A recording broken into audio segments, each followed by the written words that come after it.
ऐसा है जी 8-10 दिन में 8-10 दिन में 3 तरह के प्रतिनिधिमंडल मेरे को मिले। एक दिन राज्य भर के 250-300, एक दिन पूरे प्रदेश के 250-300 सरपंच आए थे और उन्होंने मेरे से कहा था कि हम 1 साल से ट्राई कर रहे हैं मुख्यमंत्री जी से मिलना हो जाए। तो मैंने उनको कहा था मुख्यमंत्री जी से मैं मिला दूँगा। उनको मिलाने की 6 तारीख तय हुई थी। उससे पहले मुख्यमंत्री जी मिल लिए, उनका समाधान निकाल दिया। इसके लिए मैं मुख्यमंत्री का आभार प्रदर्शित करना चाहिए। दूसरा एक प्रतिनिधिमंडल सफाई कर्मियों का मिला था राजस्थान भर का। उनकी भी कुछ मांगे थी। मैंने उनको भी कह दिया था कि मैं मुख्यमंत्री जी से आपको मिला दूंगा। उनका भी समाधान मुख्यमंत्री जी ने कर दिया। तीसरा ये जो अपने सब इंस्पेक्टर पेपर का मामला है लीक का, ये मेरे को 10-20 बच्चे मिले थे। इन्होंने कहा कि एक बार हमको मुख्यमंत्री जी से मिला दो।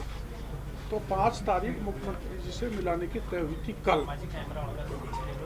जो हमारी सरकार की इंटेलिजेंस है, हमारी सरकार की जो इंटेलिजेंस है, उसने रिपोर्ट दी कि ये जो चाहे किसान हैं, चाहे सफाई कर्मी हैं, चाहे सब इंस्पेक्टर पेपर लीक के लोग हैं, ये डॉक्टर प्योरलाल के उकसावे पर राजस्थान को में विघ्न डालेंगे और प्रधानमंत्री की सभा में भी विघ्न डालेंगे। ये मेरा छवि खराब करने का काम हमारी सरकार के कुछ अधिकारियों ने किया है और वो सीएमओ, सीएम और मेरे में दूरी पैदा करना चाहते हैं। ये भी दुर्भाग्यपूर्ण है। मैं स्पष्ट रूप से कहना चाहता हूँ, केवल इन बच्चों को कल मिलाना था और हमारी पुलिस ने जो किया उसका दुखड़ा इन बच्चों ने अंदर रो दिया। माननीय गृहमंत्री जी को सारी बात बता दी। माननीय गृहमंत्री जी ने आश्वासन दिया है कि मैं इनको अभी ले जाके मुख्यमंत्री जी से मिलाऊंगा। और रात को मैं 11 बजे मेरे पास फ़ोन आया ये सब इंस्पेक्टर बच्चों का कि ये जो विकास विदुड़ी, जिसकी अभी हाल ही में शादी हुई है, ये महावीर नगर में एक किराए पे कमरे में रहता है। वहाँ पुलिस रात को पहुँची कविता शर्मा की अगुवाई में। इसका गेट तोड़ दिया, इसने खोला नहीं तो बाहर से ताला लगा दिया। मैं पहुँचा तो उसको अत्याचार करने से मैंने रोका कविता शर्मा को। और ये कविता शर्मा कौन है? ये खिलाड़ी के कोटे से भर्ती हुई है। ये फर्जी भर्ती है इसकी। ये कोई खिलाड़ी नहीं है, इसने कोई पदक नहीं जीता। और डीसीपी संजीव नैन ने इसकी जांच की थी। इसके खिलाफ मुकदमा दर्ज है और मुकदमे का नंबर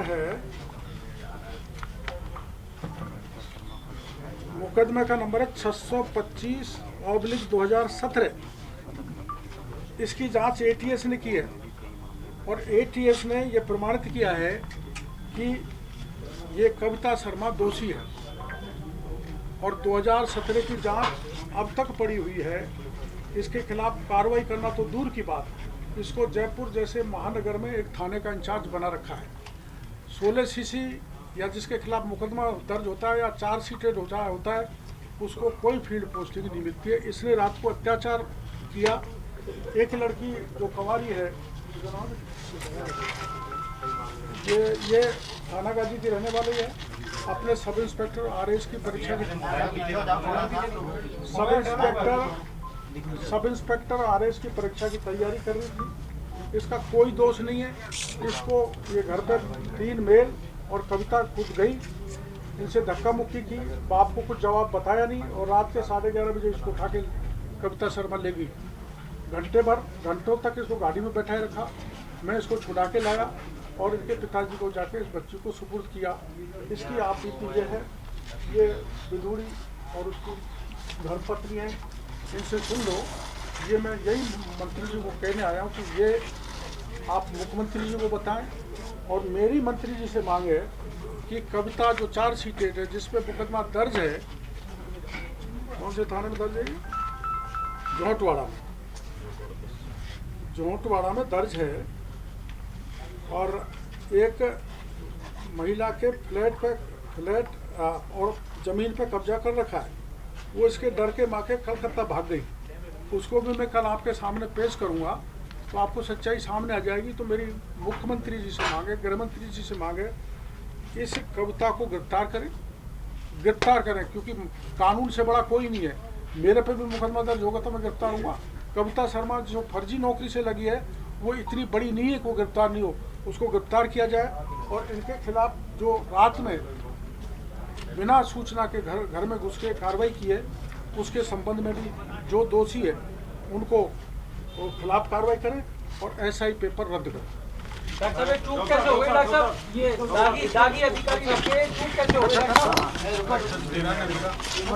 आपका नाम बताओ और क्या घटनाक्रम हुआ पूरा बताओ। मास्क हटाओ, मास्क आगे आ जाओ, आवाज आएगी। मास्क हटाओ, जैसे आपका कंफर्टेबल हो बोल दिया। ठीक है, चुप हो जाओ, एक बार बोल लो। बस ठीक है, थोड़ा लाउडली बोलना बेटा। ये मंजू शर्मा है, इसके पिताजी का नाम मूलचंद शर्मा है, थाना गाजी के रहने वाले हैं। इसके पिताजी भी पुलिस में हैं, जयपुर में ही पोस्टेड है। उसने सब इंस्पेक्टर, उसने हाथ जोड़ के प्रार्थना की मैं भी पुलिस में हूँ, कोई बात है तो मेरे को बता दो। उनकी नहीं मानी और धक्का देकर इसको हिरासत में ले लिया। मैं इसको छुड़ा के इनके घर ले गया तो पिताजी महेश नगर थाने में गिड़गिड़ा रहे थे। मैंने फ़ोन करके उनको बुलाया और इस मंजू शर्मा को मैं उनको सुपुर्द करके आया हूँ। तो जब मैं लाभ खड़ा होकर कविता शर्मा ने मेरे से भी जद्दोजहद करने की कोशिश की है। और ये तेरा क्या नाम है? अनीता गुजर, ये रहने वाले बौली के हैं। थोड़ा पीछे हो ना। ये अपनी इसकी शादी हुई है बिदुरी की, विकास की, और इनके घर बोलो एक बोलो, आप बोलो एक करके आप शुरू कीजिए। मैं तो पढ़ाई कर रही थी, मुझे तो कुछ आइडिया ही नहीं था क्या बात हुआ मत है, करो। क्या हुआ क्या नहीं हुआ। 11 बजे सडनली मेरे को आवाज़ आई कि हाँ शायद कोई बाहर है। तो मैंने ना गेट खोला तो वहाँ पे देखा कि मैडम थी और 4 कांस्टेबल थे। तो उन्होंने बोला कि आपको हमारे साथ चलना पड़ेगा पूछताछ के लिए। तो मैंने उनसे पूछा कि कौन सी पूछताछ, किस चीज़ के लिए पूछताछ करनी है। तो उन्होंने बोला कि हमारे पर भी ऊपर से आदेश आए हैं, तो हमें तो आपको पूछताछ के लिए लेके जाना पड़ेगा। तो मैंने बोला पिताजी को मुझे इन्फॉर्म करना पड़ेगा, पिताजी ऊपर सो रहे हैं। तो वो ऊपर पापा को बोलने गए वहाँ पे कि आपके बच्चे को लेके जा रहे हैं। तो उन्होंने पापा ने भी पूछा कि हाँ किस चीज़ के लिए लेके जा रहे हैं। तो कोई दिक्कत नहीं, आराम से कोई दिक्कत नहीं, आप आराम से बोलो। मैं उनको मना कर रही थी, पहले मुझे बताओ तो सही किस चीज़ के लिए लेके जा रहे हो आप सब लोग। उन्होंने बोला कि नहीं हमें पूछताछ करनी है आपसे। वो मुझे ज़बरदस्ती गाड़ी में बिठा दिए कि हाँ नहीं हमें पूछताछ करेंगे। फिर मेरे को गाड़ी में बिठा के रखा उन्होंने। फिर किरोड़ी बाबा आए, उन्होंने बोला कि आप गाड़ी से उतरो, ऐसा कैसे आपने बिठा रखा है, बिना माता पिता के आप बच्ची को गाड़ी में कैसे बिठा सकते हो। फिर वो उन्होंने अपनी गाड़ी में बिठा के मुझे मेरे घर छोड़ के आए। मैं इतना डरी हुई थी, मैं अभी भी सपने में पूरी रात नहीं सोई हूँ कि हाँ नहीं क्या हुआ है मेरे साथ, मैंने ऐसा किया क्या है। सब कॉलोनी में सब मुझे सब ऐसे देख रहे हैं जैसे पता नहीं मैंने क्या किया हो। सब ऐसे सस्पेक्ट की जैसे देख रहे हैं, सुबह से सब फोन कर रहे हैं क्या हुआ, तो ऐसे क्यों वो हुई। मैंने बोला ऐसी कोई बात नहीं है, मैं तो कभी किसी चीज़ में मैंने कुछ किया भी नहीं, बस मैं ये ऐसा ही रद्द को लेके मैं थोड़ा सा इसमें वो हो गई थी। मैंने सोशल मीडिया पे अपडेट वगैरह देख ली, रिको पोस्ट कर दी कुछ चीज़ें, मुझे नहीं पता ऐसा कुछ होगा। पोस्ट करने सोशल मीडिया पे आपने जो पोस्ट डाला, इस कारण पुलिस ने आपको पकड़ लिया? मुझे नहीं पता क्योंकि मैं तो इन्वॉल्व ही नहीं थी इन सब चीज़ों में। मुझे तो पता ही नहीं किस चीज़ के लिए लेके जा रहे हैं, उन्होंने कुछ बताया भी नहीं। वो तो पापा आए मुझे वहाँ से लेके मुझे घर लेके आए, छोड़ के आए। क्या पोस्ट डाला था आपने? पोस्ट क्या डाला था आपने? ऐसा ही बस ऐसा ही भर्ती रद्द को लेके। गाड़ी में रखा 2 घंटे। आप कितनी देर तक गाड़ी में थे और गाड़ी में बैठने के बाद में भी क्या आपके और उन लोगों की कोई बातचीत हुई है? मैंने उनसे पूछा था गाड़ी में भी कि हाँ नहीं ऐसी कोई बात है कि नहीं है, क्या मुझे क्यों लेके जा रहे हो। उन्होंने बोला मैडम हमें नहीं पता, हमारे पर भी आदेश है। मेरे पापा ये सुनते ही वो महेश नगर थाने में चले गए, उनको टेंशन हो गई। मेरी मम्मी टेंशन में अलग से थी, इतनी रात को आई, क्या करके आई है, क्या हुआ। सर ऐसे परेशान करेंगे अगर मैं सही चीज़ के लिए अगर ऐसे बोल रही हूँ और मुझे ऐसे परेशान करेंगे। सर मैं खुद एक स्टूडेंट हूँ, मैंने खुद ने एग्ज़ाम दिया था, मैं खुद उस चीज़ से बाहर हूँ, मुझे नहीं पता था वो ऐसा करेंगे।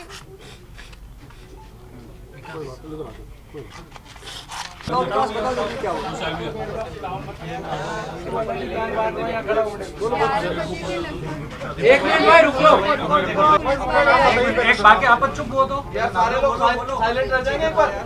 हाँ बिल्कुल कट करके अनीता लगा। गुजर, वाइफ ऑफ विकास विधूरी। हम तो सो गए थे, लेकिन 11 बजे गेट हमारा लॉक हो जाता है 9 बजे।